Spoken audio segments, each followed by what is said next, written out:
ആയിരിക്കും എന്നുള്ളതിൽ പറഞ്ഞു. അപ്പൊ ഓക്കെ. അത് ആക്സെപ്റ്റ് ചെയ്തപ്പോ എനിക്ക് ഭയങ്കര സന്തോഷമായി. ഇവളോടൊക്കെ സംസാരിക്കുമായിരുന്നു അവരൊക്കെ.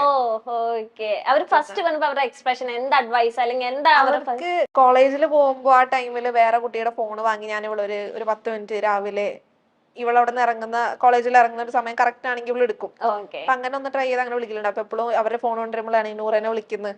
അപ്പൊ ഓക്കെ. അവർക്ക് ഒരു ഡൗട്ട് ഉണ്ട്. അപ്പൊ അപ്പൊ അവരത് പ്രതീക്ഷിച്ചതാണ്. പറഞ്ഞപ്പോ അവർക്ക് കൺഫേം ആയി. ഡൗട്ട് ഉണ്ടായിരുന്നു.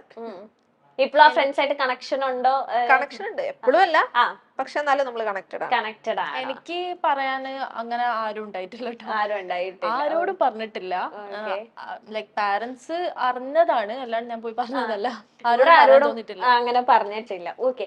അതിനുശേഷം വീണ്ടും 3 ഇയേഴ്സിന് ശേഷം വീണ്ടും നിങ്ങളെ വീട്ടിൽ വീണ്ടും പൊക്കി. അത് നൂറയുടെ പാരന്റ്സ് തന്നെയാണ് പൊക്കലും അടിമേടിക്കല്. ഞാൻ കാരണം ശരിക്കും പറഞ്ഞാൽ ഇവള് കുറെ സ്ട്രഗിൾ ചെയ്തിട്ടുണ്ട്. കാരണം എന്റെ ഒരു വിവരമില്ലായ്മ കൊണ്ട് പിടിക്കുന്നു. എന്നിട്ട് ഇവളെ വീട്ടിൽ പ്രശ്നമാവുന്നു, ഇവക്ക് കുറെ സ്ട്രഗിൾ ആവുന്നുണ്ടായിരുന്നു, എനിക്കും വരുന്നുണ്ടായിരുന്നു. പക്ഷെ ഓക്കെ, ഒരു കെയർലെസ്നെസ് ആയിട്ടാണ് എനിക്ക് എപ്പോഴും കെയർലെസ്നെസ് അല്ല, ഉമ്മാക്ക് പെട്ടെന്ന് മനസ്സിലാവുന്നത്.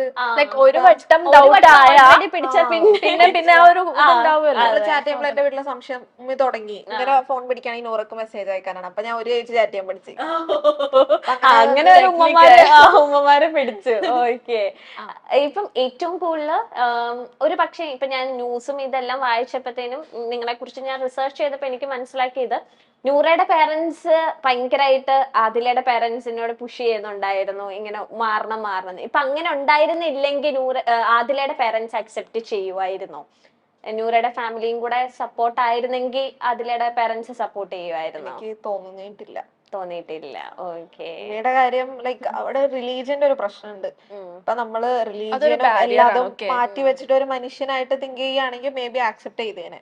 പക്ഷെ എല്ലാവരും ഇവിടത്തെ ഇത് എങ്ങനെയെങ്കിലും ആ ഒരു സെറ്റ് ഓഫ് റൂൾസിലൂടെ ജീവിച്ചിട്ട് വേറെ ജീവിതത്തിലാണല്ലോ, പരലോകത്തെ ജീവിതത്തിലോട്ട് കോൺസെൻട്രേറ്റ് ചെയ്യുന്ന ആൾക്കാരോട് പറഞ്ഞിട്ട് അതൊരു സെറ്റ് ഓഫ് ആൾക്കാരുടെ വിശ്വാസം, അതിലൊന്നും പറയാൻ പറ്റൂല. അത് മാത്രമല്ല ഫാദറും ഭയങ്കര മെയിൽ ഷോവിനിസ്റ്റ് ഒക്കെ ആയിട്ടുള്ള ഒരാളാണ്. ഇവൻ നമ്മൾ പുറത്ത് പഠിച്ചോണ്ട് നാട്ടിലോട്ട് വന്നപ്പോൾ ഡോക്യുമെന്റ്സിൽ കുറച്ച് പേരൊക്കെ വ്യത്യാസം ഉണ്ടായിരുന്നു. അപ്പൊ ജോലിക്കൊക്കെ ഇതാകണ എനിക്ക് പേരെല്ലാം കറക്റ്റ്, എനിക്ക് ഡോക്യുമെന്റ്സ് ഒക്കെ ഒന്ന് നമ്മൾ ഇറങ്ങുന്നതിന് മുന്നേ ക്ലിയർ ആക്കണമെന്നുണ്ടായിരുന്നു. അപ്പൊ അതിനൊക്കെ വേണ്ടി ഞാൻ ഇങ്ങനെ അക്ഷയയിലൊക്കെ പോകുമ്പോൾ നീ എന്തിനാ അതൊക്കെ പേരൊക്കെ മാറ്റണം, എന്തായാലും കല്യാണം കഴിക്കാൻ പോണേട്, ജോലിക്കൊന്നും പോകില്ല, പിന്നെ എന്തിനാ അങ്ങനെയൊക്കെ ഉള്ളൊരു കല്യാണം എന്നല്ലാതെ വേറെ ഒരു ഇതില്ല മൈൻഡില്. അതിന്റെ എക്സ്ട്രീം ആയിരുന്നു. എന്നെ കെട്ടിക്കാൻ വെച്ച ഒരു വസ്തു തന്നെയായിരുന്നു. Okay, I was just an object, അങ്ങനെ വേണമെങ്കിൽ പറയാം. ലൈക്ക് ആൾക്കാരെ കൊണ്ടുവരുന്നത്, എന്നെ കാണിക്കുന്നത്, ആൾക്കാരെ കൊണ്ടുവരുന്നത് കാണിക്കുന്ന, ആ ഒരു സെയിം പ്രോസസ് ഇങ്ങനെ നടന്നുകൊണ്ടിരിക്കുകയാണ് 3 ഇയേഴ്സ്. എങ്ങനെയോ ആണ് സ്ട്രഗിൾ ചെയ്ത് പോകുന്നത്. ഒരുപാട് സ്ട്രഗിൾ ഉണ്ടായിരുന്നു ബൈ ദ വേ. ഒരുപാട് ഈ സ്ട്രഗിൾ ചെയ്തതിന്റെ കൂട്ടത്തിൽ ഒരിക്കലും ആ മുറിവ് പോവത്തില്ല. നിങ്ങൾക്ക് ഇനി എത്ര ഹാപ്പിനെസ് നിങ്ങൾ എത്ര അച്ചീവ് ചെയ്താലും ആ മുറിവ് എപ്പോഴും മനസ്സിലുണ്ടാവും. അങ്ങനെ ഒരു മുറിവ് ഉണ്ടോ നിങ്ങളുടെ മനസ്സില്? അതെ, ഉണ്ടായിട്ടുണ്ട്. ഇപ്പോ ഞങ്ങളെ റിലേഷൻഷിപ്പിന്റെ മാറ്ററിൽ വെച്ച് പറയുകയാണെങ്കിൽ അങ്ങനത്തെ മുറിവുകൾ ഉണ്ടായിട്ടുണ്ട്. പാരന്റ്സ് തന്നിട്ടുണ്ട്. എന്താ വെച്ചാൽ ഞങ്ങള് അത്രയും അവരെ ട്രസ്റ്റ് ചെയ്തിട്ട് ഞങ്ങളൊരു ചാൻസ് കൊടുത്തു. Okay, please try to understand us. ഞങ്ങൾക്ക് എന്താ പറയുക, നിങ്ങൾ പറയുന്ന കൂട്ട് ഞങ്ങൾക്ക് ആവാൻ പറ്റൂല. ഓക്കെ, എനിക്കിപ്പോ ഇവ ഇഷ്ടമാണ്, ഇവക്ക് എന്നെ ഇഷ്ടമാണ്. അതുപോലെ ഒരു തെറാപ്പി തന്നിട്ടോ ഡോക്ടറെ കാണിച്ചിട്ടോ ഒന്നും നേർക്കാക്കാൻ പറ്റുന്ന ഒരു കാര്യമല്ല. That is not something to be done. അപ്പോ ഞങ്ങൾ ട്രസ്റ്റ് ചെയ്തു, ഞങ്ങൾ ഒരു ചാൻസ് കൊടുത്തു. പിന്നെ അവിടെ കൊടുത്തെന്ന് പറയുമ്പോ ആൾക്കാർ തെറ്റിദ്ധരിക്കും, നമ്മളങ്ങനെ മക്കള് ചാൻസ് കൊടുത്ത് അങ്ങനെയല്ല.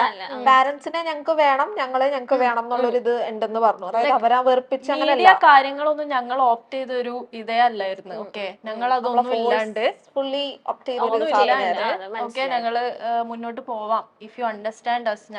ഞങ്ങളത് പാടു നോക്കി ഞങ്ങൾ ജീവിച്ചോളാം, ജോലി ചെയ്ത് ആർക്കും ഒരു ശല്യമില്ലാണ്ട് ഞങ്ങൾ ജീവിച്ചോളാം. അതൊന്നും കേൾക്കാണ്ട് പിന്നെയും ഞങ്ങളെ സെപ്പറേറ്റ് ചെയ്യാൻ നോക്കി. അത് വലിയൊരു മുറിവായിരുന്നു. അതെപ്പോ ഇതാക്കിയാലും മാറില്ല. ഇപ്പൊ നിങ്ങൾ 12th വരെ സൗദിയിലായിരുന്നല്ലോ. അപ്പൊ ഈ കേരളത്തിലത്തെ ലോസിനെ പറ്റി, ഇവിടത്തെ ഇങ്ങനെയൊക്കെ പോയ ഇങ്ങനത്തെ ഒരു നിയമസഹായം ഉണ്ട്, അങ്ങനെയൊക്കെ നിങ്ങൾക്ക് നോളജ് തന്നത് ആരാണ്? കമ്മ്യൂണിറ്റിയിലുള്ള ആൾക്കാർ നോളജ് തന്നിട്ടുണ്ടായിരുന്നു. നമ്മള് സ്റ്റാർട്ടിങ്ങിൽ കമ്മ്യൂണിറ്റിയിലുള്ള ആൾക്കാരല്ല, നമ്മൾ കുറെ റീസെർച്ച് ചെയ്തിട്ടുണ്ടായിരുന്നു. പക്ഷെ കൂടുതൽ കാണുന്നത് ട്രാൻസ്ജെൻഡേഴ്സിന്റെ കാര്യങ്ങൾ നമ്മൾ കണ്ടുകൊണ്ടിരുന്നത്, ഇന്റർനെറ്റിലും പെട്ടെന്ന് അവൈലബിൾ ആയിട്ടുള്ളത്. അതല്ലാതെ നമ്മുടെ നാട്ടിൽ വന്ന നമ്മുടെ അതിനൊന്നും തീരെ ഐഡിയ, ട്രാൻസ്ജെൻഡേഴ്സിന്റെ ഇത് മാത്രമേ ഉള്ളൂ വേറൊന്നും ഇല്ലല്ലോ. അപ്പൊ അങ്ങനെ കുറച്ചിങ്ങനെ റീസെർച്ച് ഒക്കെ ചെയ്ത് വന്നപ്പോ അത് കുഴപ്പമൊന്നുമില്ല, ലീഗലൈസ് ചെയ്തിട്ടുണ്ട്. നമ്മളും കുറച്ച് സ്റ്റഡീസ് ഒക്കെ നടത്തി അങ്ങനെ നമുക്ക് മനസ്സിലായി. അപ്പൊ ഇത്രയും സ്ട്രിക്റ്റ് ആണല്ലോ, അപ്പൊ നിങ്ങളുടെ രണ്ടുപേരുടെ വീട്ടിൽ ഇത്രയും പൂട്ടിട്ട്, അപ്പൊ എങ്ങനെ ഒരു ഫസ്റ്റ് ഒരു മീഡിയ അപ്രോച്ചിലേക്ക് അതിലേക്ക് എങ്ങനെ എത്തിപ്പെടാം? കാരണം പേരൻസിന്റെ കണ്ണു വെട്ടിച്ച് വേണമല്ലോ നിങ്ങൾക്ക് ഓരോ കാര്യങ്ങളും ചെയ്യാനായിട്ട്. ഇവളാണ് ഫസ്റ്റ് ലൈക് മീഡിയയിലൊരു ഞാൻ ആക്ച്വലി FB-ല് ഒരു വീഡിയോ ഇട്ടതാ ഇൻസ്റ്റാഗ്രാമില്. അതിനുശേഷമാണ് നമ്മള് മീഡിയയിലോട്ട് പോകുന്നത്.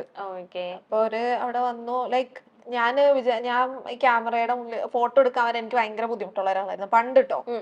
അത് ഭയങ്കര എന്തോ പോലെയായിരുന്നു എനിക്ക് ഫോട്ടോ എടുക്കാനും വീഡിയോ എടുക്കാനൊക്കെ ഭയങ്കര അങ്ങനത്തെ ഒരു ഇതില് കയക്കാനോ വെറുതെ ഒരു ഇങ്ങനെ എടുക്കും അങ്ങനത്തെ ഒരു ഇതായിരുന്നു. പക്ഷെ അപ്പ ആ ഒരു നേരത്ത് എനിക്ക് എന്ത് സ്ട്രെങ്ത്തിലാണ് ഞാൻ അത് പറഞ്ഞതെന്ന് എനിക്കറിയില്ല, ഇപ്പോഴും എനിക്കറിയില്ല.